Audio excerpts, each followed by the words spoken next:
இந்திய அணியின் தலைமை பயிற்சியாளராக பிளமிங் அல்லது ரிக்கி பாண்டிங் ஆகியோர் தேர்வு செய்யப்படவே அதிக வாய்ப்புகள் இருப்பதாக பார்க்கப்படுகிறது.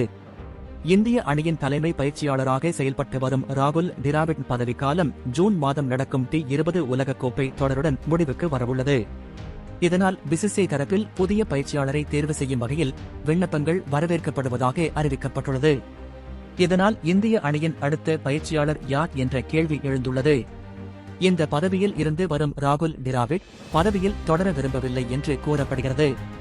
இதனால் புதிய பயிற்சியாளரை தேர்வு செய்யவே அதிக வாய்ப்புகள் உள்ளது. இதனால் பயிற்சியாளருக்கான போட்டியில் டாம்போடி, Ricky Ponting, Fleming, Ashish Nehra, Gautam Gambhir உள்ளிட்டோர் இருப்பதாக பார்க்கப்படுகிறது.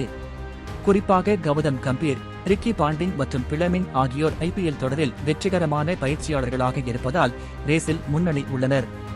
அதேபோல் இந்திய அணியின் இளம் வீரர்களுடன் தொடர்ந்து IPL தொடர் மூலம் பயணித்து வருவதால் வீரர்களுடன் நல்ல புரிதலும் இருக்கும் என்று பார்க்கப்படுகிறது.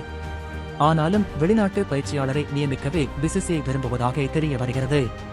ஏனென்றால் வெளிநாட்டு பயிற்சியாளர்களான கேரி கிறிஸ்டன் மற்றும் டங்கன் பிளெக்சர் ஆகியோரின் கீழ் இந்திய அணி ICC கோப்பையை வென்றுள்ளது. பிட்ச், சூழல் ஆகியவை மீது சிறந்த புரிதல் இருக்கும் என்பதால் இந்திய அணிக்கும் உதவியாக இருக்கும். அது மட்டுமல்லாமல் T20 உலகக்கோப்பையில் இந்திய அணி தோல்வியடைந்தால் பயிற்சியாளரை மாற்றுவதன் மூலமாக இந்திய அணி மீதான விமர்சனங்களை கட்டுப்படுத்த முடியும். இதனால் ரிக்கி பாண்டிங், பிளமிங் ஆகிய இருவரில் ஒருவர் இந்திய அணியின் பயிற்சியாளராக வரவே அதிக வாய்ப்புகள் உள்ளது.